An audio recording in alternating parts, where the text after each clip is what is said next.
علیکم، میرے چینل دادی ماں کی کہانیوں میں آپ سب کو خوش آمدید۔ جیسا کہ آپ سب جانتے ہیں کہ دادی ماں کی پیاری پیاری میٹھی میٹھی کہانیاں تو سبھی کو پسند ہوتی ہیں۔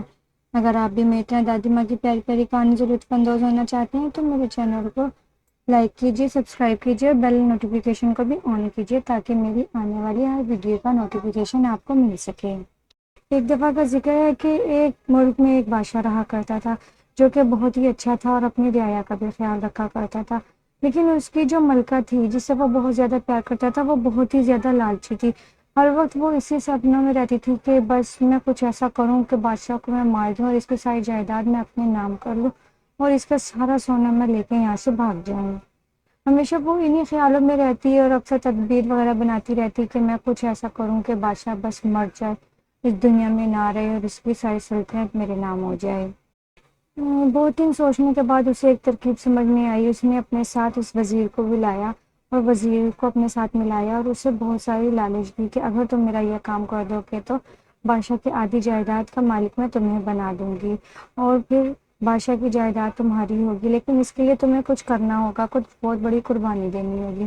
اور پھر وزیر نے کہا ٹھیک ہے، آپ جیسا کہیں گی ویسا ہی ہوگا۔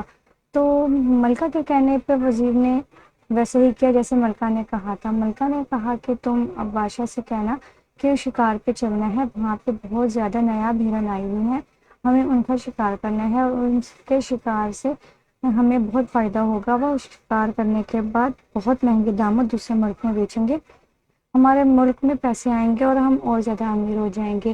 چونکہ بادشاہ بہت زیادہ اچھا تھا، وہ اپنی رعایا کا خیال رکھنا چاہتا تھا، وہ یہ بات مان گیا۔ اس نے کہا ٹھیک ہے، ہم کل صبح ہی نکلیں گے۔ ایسا ہی کیا گیا، صبح ہوئی، سب کو بلایا گیا، جس نے شکار پہ ساتھ جانا تھا سب بادشاہ کے ہمراہ نکل گئے اور بادشاہ نے ملکہ کو اللہ حافظ کہا اور کہا کہ میری رعایا کا خیال رکھنا، ہم جلد ملیں گے۔ جس میں ملکہ دل ہی دل میں بہت زیادہ مسکرائی اور سوچنے لگی اب تو ہم کبھی بھی نہیں ملیں گے، کیونکہ اس کے خیال سے اس نے جو وزیر کو اپنے ساتھ ملایا تھا تو اس کے پلان کے مطابق وزیر اس کو وہیں پہ ہی مارنے والا تھا۔ جیسے ہی بادشاہ ہرن پہ حملہ کرنا تھا ویسے ہی وزیر نے بادشاہ پہ حملہ کرنا تھا اور ایک زہریلا تیر اپنے پاس رکھا ہوا تھا جو کہ بادشاہ کو مارنا تھا۔ لیکن یہ کیا ہوا، وزیر تو بادشاہ کا وفادار نکلا۔ اس نے جنگل میں جاتے ہی بادشاہ کو سب کچھ بتا دیا اور زاروں قطار رونے لگا اور کہنے لگا بادشاہ سلامت، جان کی سلامتی چاہتا ہوں، پر جھوٹ نہیں بولوں گا، جو سچ ہے وہی بتاؤں گا۔ بادشاہ نے کہا ارے بتاؤ بھی ہوا کیا ہے۔ اس پہ وزیر کہنے لگا بادشاہ سلامت، ملکہ عالیہ آپ کے ساتھ مخلص نہیں ہے۔ بادشاہ نے کہا ارے ہوش میں تو ہو، کیسی بات کر رہے ہو، وہ مجھ سے بہت زیادہ پیار کرتی ہے اور میرے ساتھ بہت زیادہ مخلص بھی ہے۔ اس پہ وزیر زاروں قطار رونے لگا اور کہنے لگا بادشاہ سلامت، کل رات کا یہ واقعہ ہے اور سارا ماجرا اسے سنا دیا اور کہنے لگا کہ ملکہ عالیہ نے کہا تھا جب آپ شکار کر رہے ہوں گے، آپ ہرن کے تعاقب میں ہوں گے، اس ٹائم میں آپ پہ وار کروں گا اور یہ انہوں نے مجھے زہریلا تیر دیا ہے، اس تیر سے میں نے آپ پہ وار کرنا ہے، پر میں اپنے ہاتھوں سے اپنے حضور کو نہیں مار سکتا، آپ کے مجھ سے بہت زیادہ احسانات ہیں، میں آپ کے ساتھ ایسا بالکل بھی نہیں کروں گا، آپ چاہیں تو میرا سر قلم کروا دیجئے پر میں آپ کے ساتھ ایسا نہیں کر سکتا، اسی لیے میں نے اپنی ساری بات آپ کو بتا دی۔ جس پہ بادشاہ کو بہت زیادہ غصہ آیا اور اس نے کہا مجھے ملکہ سے یہ امید نہ تھی۔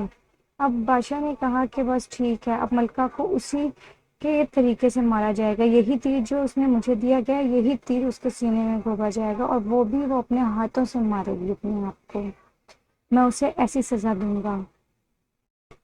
بادشاہ نے ایسا ہی کیا، وہاں پہ جیسا پلان تھا اس کے مطابق وزیر کو اکیلا بھیجا محل میں اور کہا کہ جا کے وہاں پر کہہ دو کہ میں نے بادشاہ کو مار دیا ہے اور آدھی جائیداد کا اب وہ تمہیں مالک بنائے، اور یہ کہہ کے کچھ اس نے اپنے ہمراہ وہیں پہ دربان بھی رکھ لیے، سپاہی جنہیں وہ لے کے گیا تھا وہ اس کی خدمت کے لیے وہیں پہ رہ گئے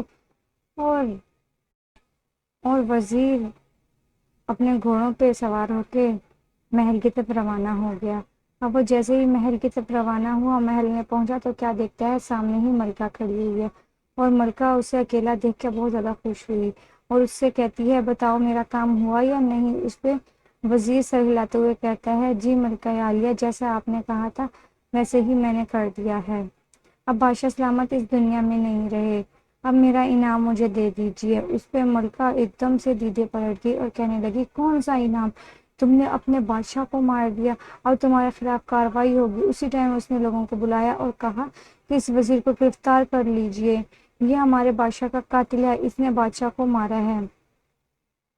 یہ کہنا ہی تھا، بان نے وزیر کو لیا اور جا کے کال کوٹڑی میں بند کر دیا، اور ملکہ بہت زیادہ خوش رہنے لگی اور سوچنے لگی بس اب تو میرے مزے ہی مزے ہیں۔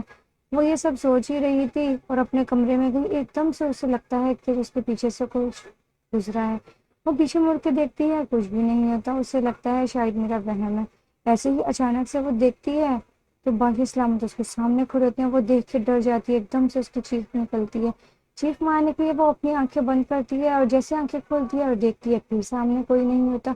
وہ بہت زیادہ گھبرا جاتی ہے، آخر یہ کیا ماجرا ہے، یہ کیا معاملہ ہو رہا ہے؟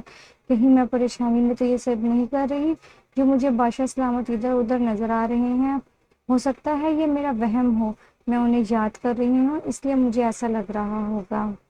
اب رات ہوئی اور ملکہ سونے لگی۔ جیسے ہی وہ اپنے بستر پہ لیٹی، اسے ایسا لگا کہ جیسے کوئی اس کے سائڈ سے تکیہ اٹھا رہا ہے۔ جب اس نے دیکھا تو وہ بادشاہ سلامت ہے۔ وہ پھر دیکھ کے ڈر گئی اور کہنے لگی کہ بس اب میں نہیں بچوں گی، یہ واقعی میں یہ میرا کوئی وہم نہیں ہے، بادشاہ سلامت واقعی میں زندہ ہیں ابھی۔ وہ ہاتھ لگا کے چھونے لگی تو کیا دیکھتی ہے کہ بادشاہ نے خود اس کا ہاتھ پکڑ لیا اور کہنے لگا میں نے تم سے بہت پیار کیا تھا اور مجھے تم سے یہ امید نہ تھی، تم نے یہ میرا اچھا نہیں کیا، تم مجھے مروانا چاہتی تھی، تو اب تمہاری سزا یہ ہے کہ صبح تمہیں سب دربان کے سامنے حاضر کیا جائے گا اور وہی زہریلا تیر جو تم نے دیا تھا مجھ سے مارنے کے لیے، وہ اب تم خود اپنے ہاتھ سے اپنے سینے میں مارو گی اور اپنی موت خود مرو گی۔ اس سے ملکہ بہت زیادہ رونے لگی اور کہنے لگی میں معافی چاہتی ہوں، اور دل ہی دل میں اس وزیر کو کوسنے لگی کہ اس وزیر نے مجھ سے جھوٹ بولا ہے، اس کو میں تو بالکل نہیں چھوڑوں گی، بس میں کسی بھی طرح سے ڈرامے کر کے بادشاہ سے اپنی جان بچا لوں، پھر اسے تو میں نہیں چھوڑوں گی۔ لیکن بادشاہ کہاں اب باتوں میں آنے والا تھا۔ بادشاہ نے کہا اب تو میں اسے بالکل نہیں چھوڑنے والا۔ ملکہ نے بہت زیادہ ڈرامے کیے، بہت نوٹنکی کی کہ میں بچ جاؤں، لیکن ایسا نہ ہوا۔ بادشاہ نے حکم دیا دربان کو کہ جا کے وزیر کو حاضر کیا جائے۔ جب وزیر کو حاضر کیا گیا، اس نے ساری بات ملکہ کے سامنے بتا دی اور ملکہ سے کہا کہ ملکہ عالیہ، میں نے آپ سے جھوٹ کہا تھا، میں اپنے بادشاہ کے ساتھ غداری نہیں کر سکتا، وہ بہت نیک دل ہیں، انہوں نے ہمارے لیے بہت کچھ کیا ہے۔ اس پہ ملکہ اب شرمندہ ہو گئی، اسے احساس ہو گیا کہ اس نے یہ غلطی کی تھی، لیکن اس غلطی کی اب کوئی معافی نہ تھی کیونکہ بادشاہ بہت زیادہ غصے میں تھا۔ اب صبح ہوئی، سب کو اکٹھا کیا گیا، سب دربان آ گئے اور وہیں پہ اکٹھے ہو گئے۔ پھر ملکہ کو بلایا گیا، گندے مارے کپڑوں میں اسے بلایا گیا، اس سے اپنا شاہی لباس تک چھین لیا گیا اور یہ کہا گیا کہ یہ ایک عام انسان کی موت مرے گی، اور اسے سب کے سامنے کھڑا کیا گیا اور وزیر سے کہا گیا کہ وہی تیر جو اس نے مجھے مارنے کے لیے دیا تھا وہ حاضر کیا جائے۔ ملکہ کو جب وہ تیر دیا وہ دیکھ کے بہت زیادہ روئی اور اپنی آنکھیں بند کر کے ایک دم سے پس منظر سوچنے لگی اور یہ سب چیزیں سوچنے لگی کہ بادشاہ نے میرے ساتھ کتنی اچھائیاں کی تھی اور اس کے بعد بھی میں انہیں مارنا چاہتی تھی اور میں ان کے ساتھ اتنا برا کرنا چاہتی تھی۔ وہ یہ سب سوچتے ہوئے اس نے زور سے وہ تیر اٹھایا اور اپنے سینے میں مار لیا اور وہیں پہ اپنے ہی ہاتھوں مر گئی، اسی موت سے جو اس نے تیار کی تھی بادشاہ کے لیے۔ جو کھڈا اس نے بادشاہ کے لیے کھودا تھا اس میں وہ خود گری اور اپنے ہی ہاتھوں سے گری۔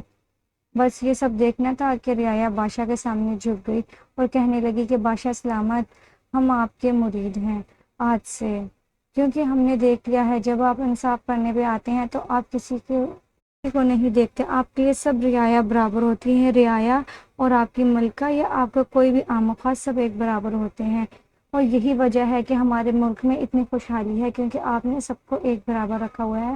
ہم ہمیشہ یہی اللہ سے دعا کریں گے کہ اللہ تعالیٰ ہمیں آپ جیسے ہی بادشاہ سے نوازے تاکہ ہم یہاں پہ اپنی زندگی بہت اچھے سے گزار سکیں۔